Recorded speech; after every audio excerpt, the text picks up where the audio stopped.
비유를 통하여서 성경을 잘 보면 예수님에 대해서 이렇게 나타내어 있는 그런 그러니까 모습들을 찾아낼 수 있는 것입니다. 오늘 말씀 드릴 때 감춰진 예수님을 발견하는 그러한 시간이 되기를 바라겠습니다. 첫 번째, 요셉을 죽이려고 꾀함. 형제들이 요셉을 죽이려고 꾀했습니다. 창세기 37장 18절에 보면 요셉이 그들에게 가까이 오기 전에 그들이 요셉을 멀리서 보고 죽이기를 꾀하여, 이렇게 요셉을 죽이기로 꾀할 때는 그만한 과정들이 있었을 거예요. 성경에 보면 요셉이 형들한테 미움을 받았다고 그래요. 그래서 제가 아니 요셉이 왜 형들한테 미움을 받았을까? 그 이유가 뭐지? 단지 꿈을 꿨다 해서 요셉이 형들한테 미움을 받았을까? 하고서는 성경을 자세히 보니까 요셉이 그 형들의 그 행사를 항상 아버지한테 고자질하는 자였더라고요. 그래서 형들이 뭐 이렇게 일을 하면 아버지한테 가서 아버지 형님이 뭐 이렇게 해서 이런 일을 했어요 하면서 항상 그 모든 것을 아버지한테 얘기를 해서 그 형들이 잘못되는 것을 아버지한테 얘기함으로 인해서 아버지가 그 형들을 혼내는 그런 일들이 있었던 것 같아요. 그래서 그 성경을 자세히 보니까 요셉이 미움을 받을 수밖에 없었겠구나 라는 것을 제가 알게 되었습니다. 그리고 그렇게 형들의 모든 재반사 뭐 잘했든 못했든 그런 걸 다 그러니까 아버지한테 고자질하는 그런 동생이 얼마나 미웠을까요? 잘한 일은 칭찬받았겠지만 잘못된 일을 이렇게 들었을 때 아버지한테 혼내는 그런 형들이 그것을 고자질한 게 요셉이라는 것을 알기 때문에 그 요셉을 미웠을 거라고 생각합니다.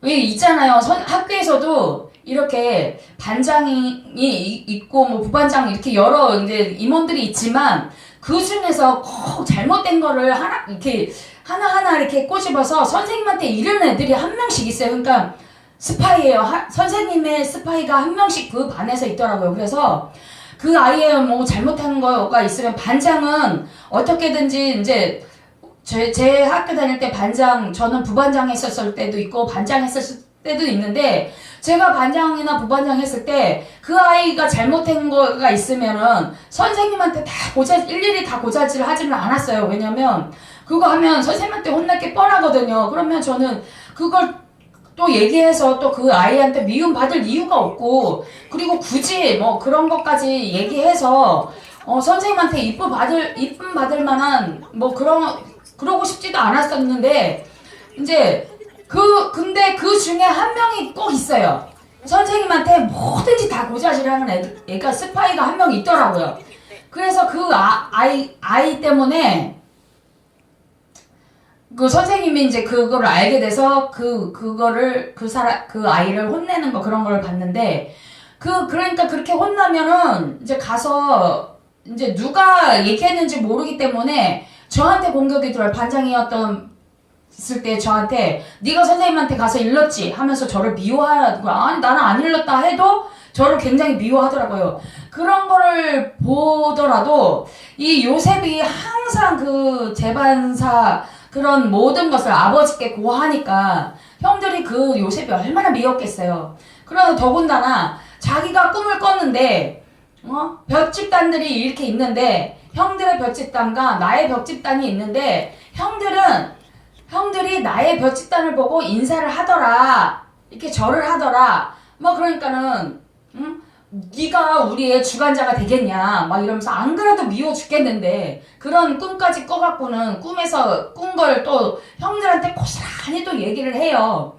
이게 많은 목사님들이 이런 말씀을 하시더라고요. 이렇게 뭐 하나님 앞에 이렇게 좋은 꿈을 받았을 때는 아무한테도 말하지 말라고. 왜냐면 마귀가 그 틈타서 그것을 빼앗을 수도 있다 뭐 이렇게 얘기했는데, 사실이 맞는지 안 맞는지는 저도 그거는 잘 모르겠는데, 근데 요셉은 자기가 꾼 거를 또 어머니나 아버지 또 형님들한테 고스란히 또 얘기를 한 거예요.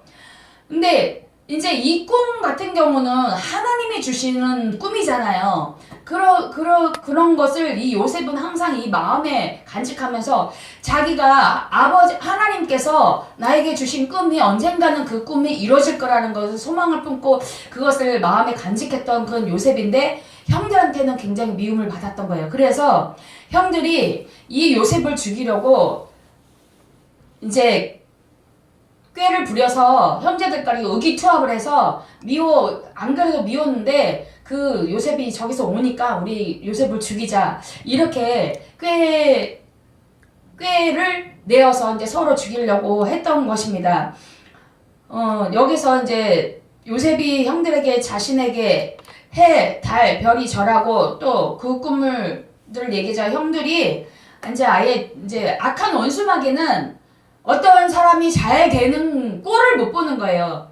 그래서 이 사단들이 그 형들을 사용했을 거라고 생각합니다. 그러나 그 사단을 주관하시는 분도 하나님이시니까 하나님의 허락이 없이는 참새 한 마리 떨어지는 것도 하나님의 허락 없이는 떨어지지 않는다고 그랬어요. 그리고 또 욥의 그것을 보면 사단에게 하나님이 허락하셨기 때문에 사단이 그 욥을 괴롭히고 했던 것을 볼 수가 있습니다. 그래서 사단들이 이 형들의 마음에 들어가서 하나님이 허락하셨기 때문에 이 형들이 이제 이 요셉을 죽이려고 꾀하였지만 그 모든 것이 하나님의 계획 안에 있었다라는 것입니다. 그래서 이 요셉을 보면 요셉의 그것을 보면은 예수님과의 연상이 딱 되어집니다. 그것이 무엇이냐면 대제사장과 장로들이 예수님을 죽이려고 의논하는 것을 내표합니다. 마태복음 27장 1절에 새벽에 모든 대제사장과 백성의 장로들이 예수를 죽이려고 함께 의논하고 제사장들도 요셉과 마찬가지로 예수님께서 신성 모독을 한다고 죽이려고 했습니다. 마태복음 26장 64절에 보면 예수께서 가라사대 내가 말하였느니라 그러나 내가 너희에게 이르노니 이후에 인자가 권능의 우편에 앉은 것과 하늘 구름을 타고 오는 것을 너희가 보리라 하시니 이때에 마태복음 26장 65절에 이에 대제사장들이 자기 옷을 찢으며 가로되 저가 참남한 말을 하였으니 어찌 더 증인을 요구하리요 보라 너희가 지금 이 참남한 말을 들었도다. 우리 주님 이렇게 제사장들이 말을 합니다. 우리 예수님은 만왕의 왕으로 재림을 하실 것입니다. 그런데 그것을 이 대제사장들과 서기관과 바리새인들은 자기가 하나님의 아들이고 또 그 하늘의 권능을 받아서 다시 구름을 타고 하늘에서 올 거다. 그런 걸 너희가 볼 것이다. 이렇게 얘기를 하니까 이 대제사장들이 아니 너가 무슨 하나님이냐? 그러면서 신성 모독한다. 우리가 섬기는 하나님은 그런 하나님이 아니다. 하나님이 어떻게 사람의 모양으로 인간의 모습으로 오느냐 막 이렇게 하면서 신성 모독하고 한다 하면서 예수님을 죽이려고 꾀했던 그런 모습을 요셉이 이렇게 뭐 하늘의 그 신령한 그런 것을 말할 때 형들이 그것을 인식하지 못하고 하나님께서 주신 비전인 것을 인식하지 못하고 그것을 사람의 생각으로 해서 요셉을 미워해서 그를 죽이려고 깨었던 것처럼 똑같은 그렇게 이어가는 맥락을 볼 수가 있는 것입니다. 그래서 미워서 요셉을 죽이려 하였고 제사장들이 예수님이 만왕의 왕으로 재림하신다고 하니까 예수님을 죽이려 하였습니다. 메시아로 오시는 예수님을 이방 사람들이 아닌 메시아를 기다리던 유대 지도자들이 죽이려고 합니다. 메시아 예수님을 알아보지 못하는 지금의 말하면 목사들과 장로들인 것입니다. 두 번째는 그 꿈이 어떻게 되는지 보자 라고 하는 것입니다. 요셉의 형들은 그가 죽으면 그 꿈이 어찌 되나 보자고 했습니다. 창세기 37장 20절에 보면 그를 죽여 한 구덩이에 던지고 우리가 말하기를 악한 짐승이 그를 잡아먹었다 하자 그의 꿈이 어떻게 되는지 우리가 볼 것이니라 하는지라. 여기서 어디 한번 그렇게 되는지 한번 보자. 네가 꿈꾸민 대로 그렇게 되는지 한번 보자 라는 것입니다. 우리가 요셉을 죽이면 그 요셉의 꿈이 이루어지는지 보자 라는 것입니다. 유대인들도 과연 예수를 죽으면 예수님이 자신의 주장대로 메시아가 될 수 있는지 그렇게 되나 한번 보자 라고 하는 것입니다. 마태복음 27장 47절에 거기 섰던 자 중 어떤 이들이 듣고 이르되 이 사람이 엘리야를 부른다 하고 49절에는 그 남은 사람들이 이르되 가만두라 엘리야가 와서 그를 구원하나 보자 하더라. 이렇게 기록되어 있습니다. 이것은 예수님이 과연 십자가에서 자신을 구원하는지 보자는 유대인들인 것입니다. 그가 세상을 구원할 메시아가 맞는지 보자는 것입니다. 예수님을 아무리 예수님께서도 말씀하셔도 그 예수님에 대한 믿음이 없는 것입니다. 예수님을 믿지 않았던 그들은 그 말을 도무지 믿지도 않았고 또 그렇게 되나 보자라는 것은 그건 예수님을 모독하는 거고 또 어떻게 보면 조롱하는 것입니다. 네가 메시아라며 그러면 네가 죽어서 정말 메시아가 돼서 구름 타고 온다고 했는데 정말 그렇게 되나 한번 보자. 그것을 믿어서가 아니라 그 예수님을 조롱하기 위해서 희롱하기 위해서 하는 말이지 그 말을 믿어서 정말 죽어서 이렇게 하나님의 그리스도가 되셔서 다시 오실 심판주로 오실 그것을 믿어서 하는 말이 아니었던 것입니다. 그래서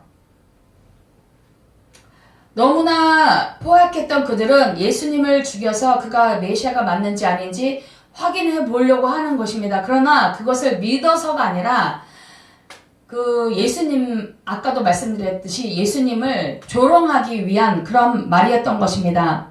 그러나 그들의 한 것은 다 헛수고가 된 것입니다. 하나님께서는 예수 그리스도를 이 땅에 보내심으로 인해서 그 하나님의 창세전부터 숨겨왔던 그 말씀을 이루시고 또 그것을 확증하시려고 예수 그리스도를 보내셨고 그것을 통해서 하나님의 말씀은 이루어졌습니다.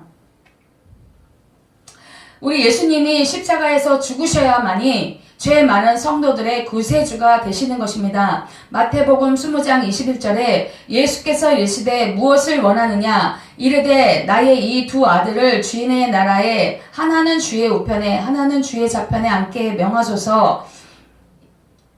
예수께서 대답하여 이르시되 너희는 너희가 구하는 것을 알지 못하는도다. 내가 마시려는 잔을 너희가 마실 수 있느냐? 이렇게 말씀하고 계십니다. 사람들은 예수님을 알지 못하기 때문에 예수님의 많은 이적과 표적을 먹을 거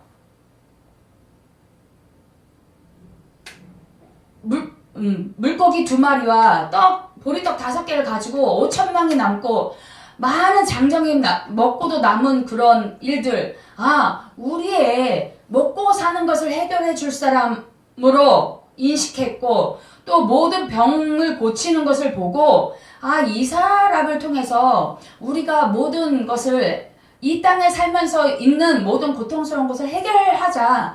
그분이 우리의 임금이 되면 우리의 왕이 되면 이런 우리의 굶주림과 배고픔을 해결해 줄 수 있는 분이겠구나 라고 생각했고 또 예수님을 따랐던 그 제자들 중에 그 어머니 많은 목사님들 또 이렇게 얘기해요. 치맛바람이 여기서부터 나왔다. 우리 지금 교육받고 이 시대에 어머니들의 치맛바람이 이 예수님 시대에서도 그 치맛바람이 있었다. 제자들 중에 두 어머니가 와서 한 어머니가 와서 자기 두 아들이 예수님을 쫓아내니까 하나는 좌의정 하나는 우의정 해서 이렇게 앉혀서 이렇게 할 수 있게끔 그 자리를 좀 예수님이 그 임금이 돼서 왕위에 앉으면 내 아들을 좀 그렇게 만들어주세요 했던 어머니. 그 어머니가 이 신약에서도 치맛바람을 일으킵니다. 그러나 예수님께서는 말씀하셨죠. 내가 마시려는 그 잔을 너희가 알았더라면 이렇게 얘기할 수가 없어. 그 고난을 마셔야만이 영광이 오는데 너희 아들들이 너의 아들들이 과연 내가 마시려는 잔을 너의 아들이 마실 수 있겠느냐라는 질문을 하신 것입니다. 그것은 너희가 할 수 있는 그런 일이 아니다. 그러니까 너희가 구하는 그것은 이 땅에 헛된 것을 구하는 거지 결코 그것이 정당하게 구하는 그것은 아니다라는 것을 말씀하고 계시는 것입니다. 요셉이 고난을 받아야만이 총리가 되듯이 예수님께서도 십자가를 지셔야만이 진정한 만왕의 왕, 그 다음에 하나님의 아들 그리스도가 되시는 것입니다. 우리 성도들도 마찬가지입니다. 지금은 많은 사람들이 이 고난받기를 싫어해요. 그냥 고난 없이 그냥 축복만 받기를 원해요. 왜 하나님 나에게 이런 고난을 주셨어요. 나는 이런 거 받기 싫어요. 그냥 내 문제만 해결해 주시면 되는 거예요. 이 어머니들이 이 또 이스라엘 백성들이 예수님을 따랐던 이유, 나의 배고픔, 나의 지금 육신에 처한 그런 것을 해결해 주는 그런 예수님으로만 알고 믿고 따랐던 그것들. 그런데 지금의 우리의 모습들을 보면 이 고난을 받기는 싫어하고 축복만 받기 원하고, 또한 많은 교회에서도 고난이 유익입니다. 고난 없는 영광은 없습니다. 라고 외치기보다는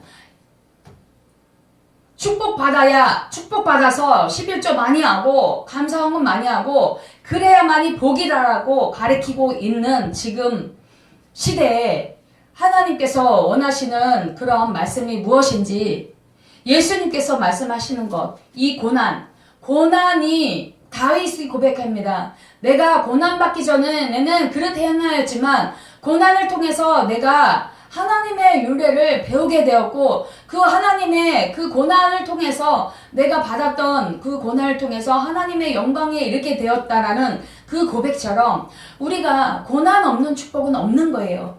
십자가에 그 죽으심이 없으면 부활도 없는 것이고, 또 우리가 이 죄에서 사함 받을 수 있는 그런 길은 없는 거예요. 그래서 예수님이 원하셨던 그 하나님이 진정으로 우리를 향하신 그 사랑으로 예수님이 오셨고, 그 예수님이 고난을 받으심으로 인해서 영광 가운데 우리를 또 살리시기 위한 하나님의 그런 계획이 있었던 것입니다. 그래서 요셉이 그런 형들의 그런 핍박, 그런 과정을 거쳐서 애굽으로 팔려가게 되었고, 또 애굽으로 팔려감으로 인해서 모든 고난의 과정을 거쳐서 애굽의 총리가 되는 그런 과정들이 있었던 것처럼 예수님도 십자가를 지시고 또 그런 고난이 있었기에 부활의 영광 또한 있었던 것을 저희들 보면서, 고난이 저주가 아닌 고난이 축복이라는 것을 배우시는 저와 여러분이 되시기를 원합니다. 세 번째는 르우벤이 요셉을 살리려고 한 것입니다. 형들이 동생을 죽이려 할 때 르우벤이 살리려고 합니다. 창세기 37장 21절에 르우벤이 듣고 요셉을 그들의 손에서 구원하려 하여 이르되 우리가 그의 생명은 해치지 말자 르우벤이 요셉을 살리려고자 한 것. 이게 보면 예수님을 많은 사람들이 바리새인과 서기관 대제사장들이 십자가에 못 박아라 했을 때 본디오 빌라도가 예수님의 나는 이 사람의 죄를 찾지 못했다.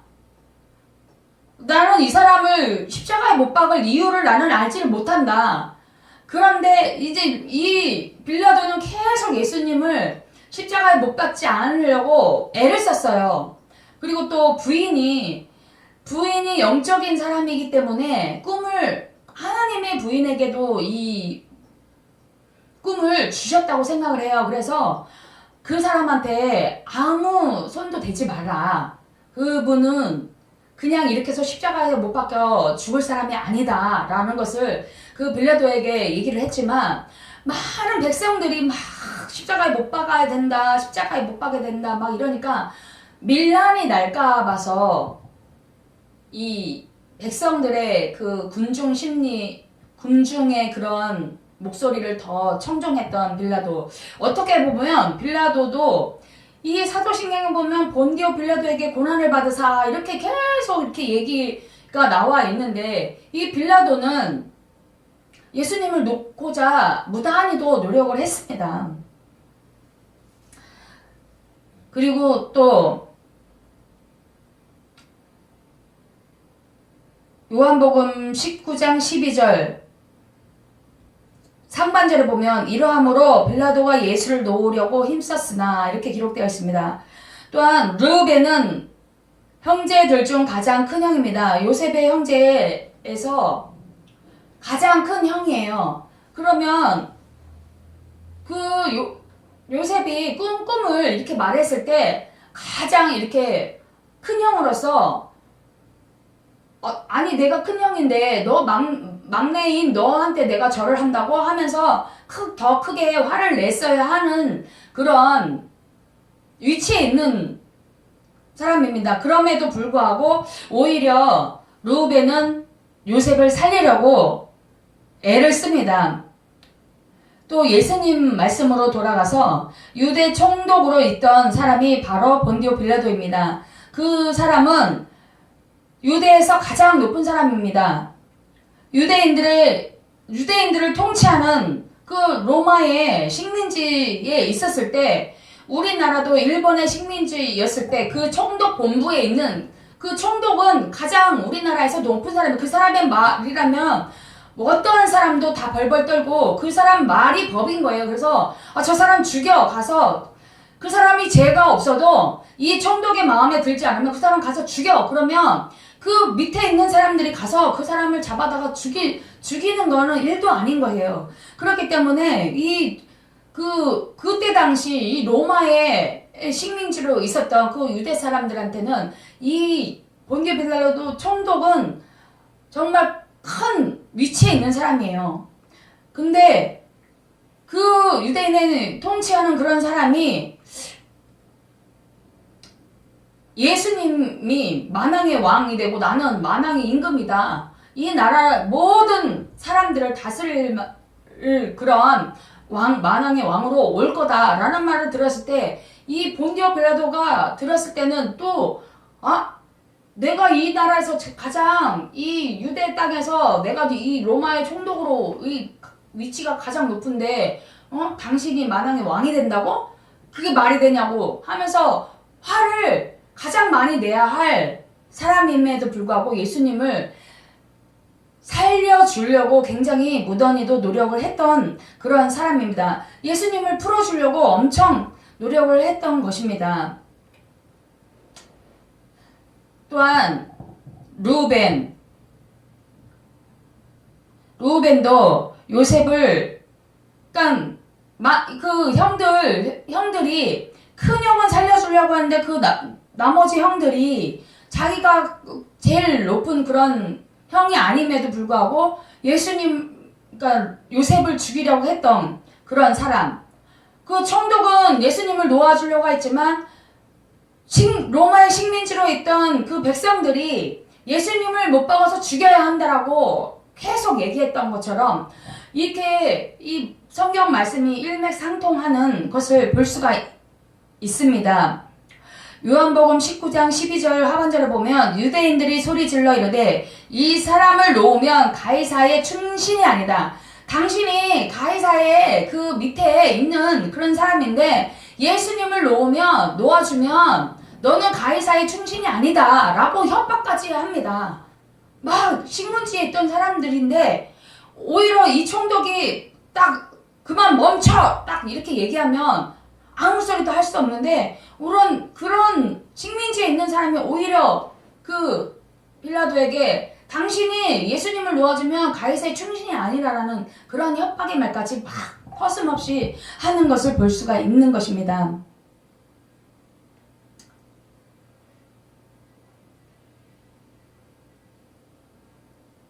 그래서 자기를 왕이라고 하는 자는 가이사를 반역하는 것인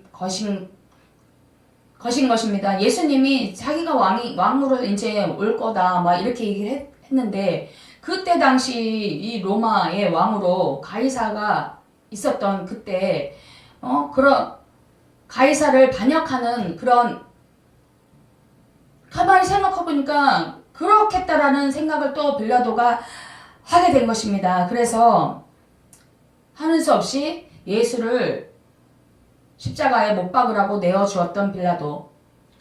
그리고 르우벤은 죽이지 말고 우리가 이 구덩이에다가 그냥 빠뜨리자.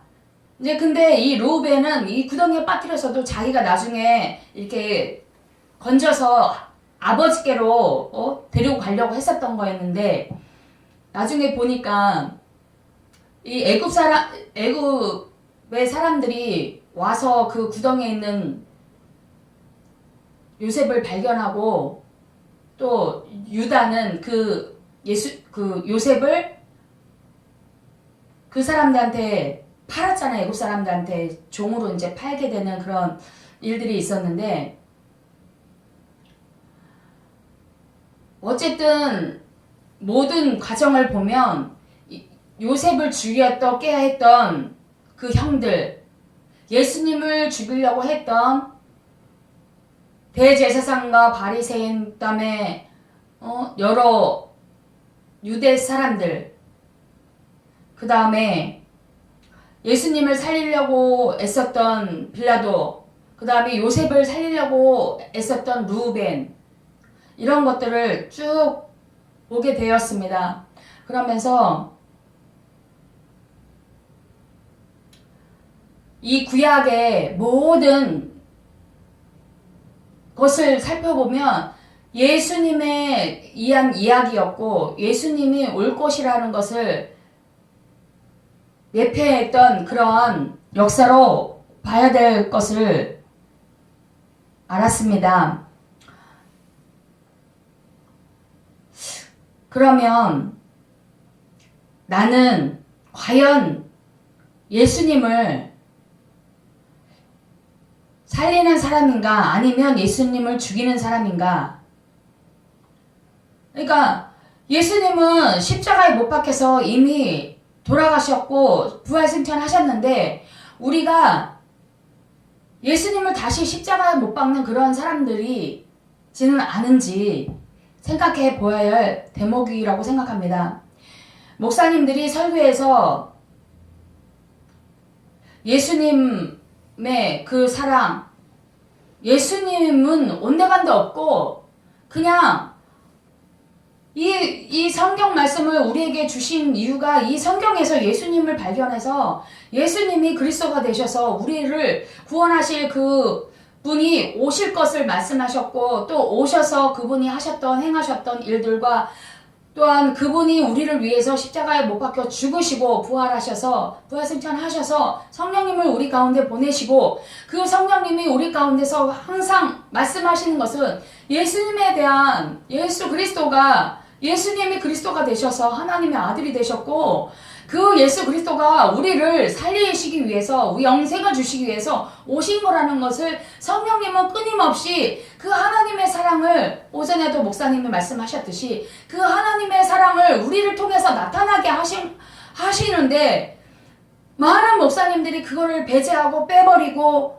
어떻게 하면 축복을 받아서 이 땅에서 떵떵거리고 잘 살고 이 땅의 것만 치우치게 만드는지 땅에서 사는 게 하나님 아버지께서는 예수님을 보내셨고 또 예수님께서 생찬하시면서 보혜사 성령님을 우리에게 보내주셨어요.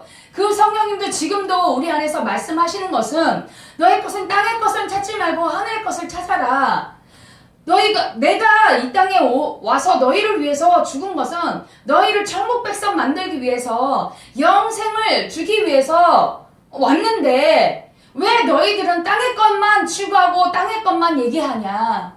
나를 좀 드러내고 나에 대해서 좀 얘기하고 천국에 대해서 좀 얘기하고 너희가 소망을 두어야 할 것은 이 땅이 아니다라는 것을 말씀하고 계시는데 왜 자꾸 요셉이 꿈꾼 것은 땅의 것을 얘기한 게 아니라 하나님께서 요셉을 통해서 하고자 했던 일들, 그 백성들을 구원하기 위한 그 과정에서 요셉이 필요했던 거고, 하나님께서 우리가 죄로 인해서 죽을 수밖에 없는 우리들을 살리기 위해서 예수님을 이 땅에 보내셔야 한 하나님의 그 사랑, 그 모든 과정을 말씀하고 계신데 지금은 그것을 다 빼버리고 없고 그냥 이 땅에서 잘 먹고 잘 살고 복받아서 11조 많이 하고 교회 크게 세워서 나의 위치가 나는 대형교회의 목사고 나는 이런 사람이야.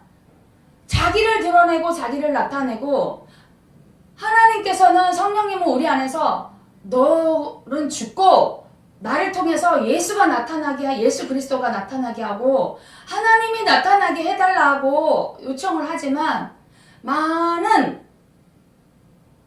사람들 또 우리 저부터도 하나님이 하셨습니다. 하나님이 이렇게 해주셨습니다. 정말 어쩔 때는 정말 감사해서 정말 주님 하셔서 하나님 정말 멋져요. 그거는 뭐냐면 나의 유익이 있기 때문에 내가 이렇게 했는데 이렇게 하니까 하나님이 이렇게 도와주셨어. 그래서 내가 이렇게 힘든 거가 좀 면했어. 그럴 때 하나님 멋지십니다. 하나님 대단하십니다. 하나님 높여드립니다. 이렇게 하고 있는 나의 모습, 우리들의 모습인 것입니다.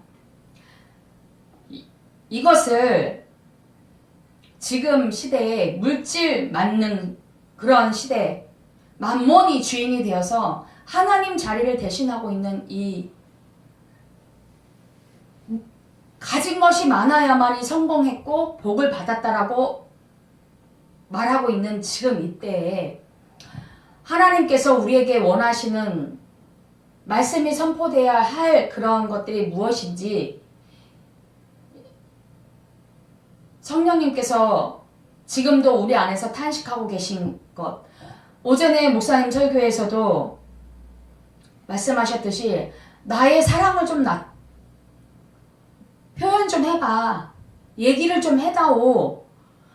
내가 너희들을 어떻게 사랑했는지 너희들이 지금 그렇게 사랑을 받았는데 그 사랑을 좀 나타내봐 달라고 성령님이 안에서 그렇게 말씀하셨다라는 것처럼 지금 시대에 외쳐야 할 것이 무엇인지 잘 먹고 잘 사는 거에 복받은 거다. 하나님의 부자가 돼서 정말 누리고 떵떵거리고 사는 게 하나님의 축복이다라고 외치는 이 시대에 그것이 과연 축복일까?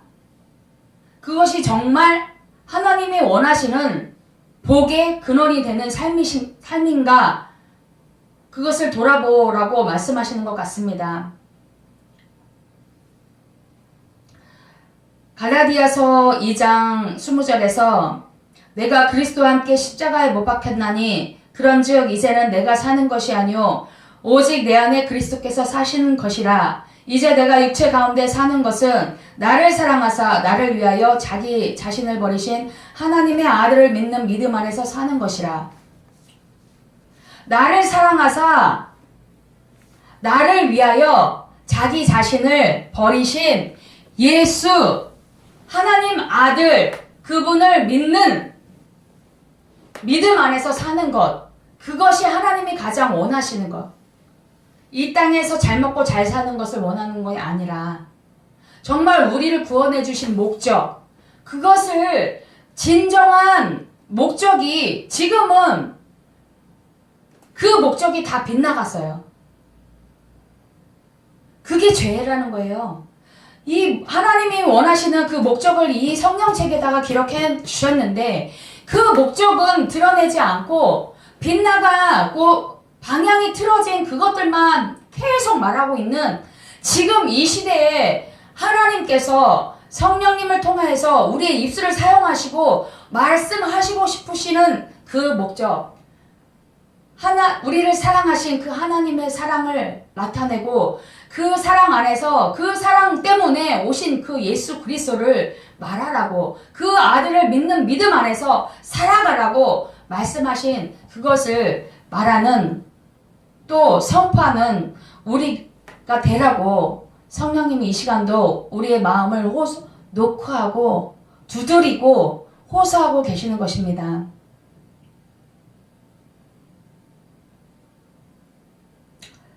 우리가 요셉의 형제들처럼 형제들을 미워하면 우리 안에 예수님이 죽는 것입니다. 또한 교회를 사랑하고 성도들을 사랑해야 예수님이 살 수 있는 줄 믿습니다.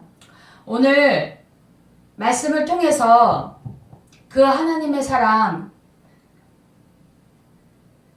요셉과 그리스도 그분을 이렇게 빗대서 비유로 말씀을 드렸는데요. 그 비유로 말씀드린 것에 대한 결론은 오전에 목사님께서 말씀하셨던 것처럼 그 하나님의 사랑, 아가페적인 그 사랑을 너희 또한 받았으니까 너희도 그 아가페의 사랑이 풍성해서 그것을 성도들에게 나눠주고 형제 사랑하기를 그처럼 하라는 것을 말씀하시는 줄 믿습니다. 그래서 그 말씀처럼 살아내서 하나님께 기쁨이 되는 저와 여러분이 되시기를 예수님 이름으로 축원을 드리겠습니다.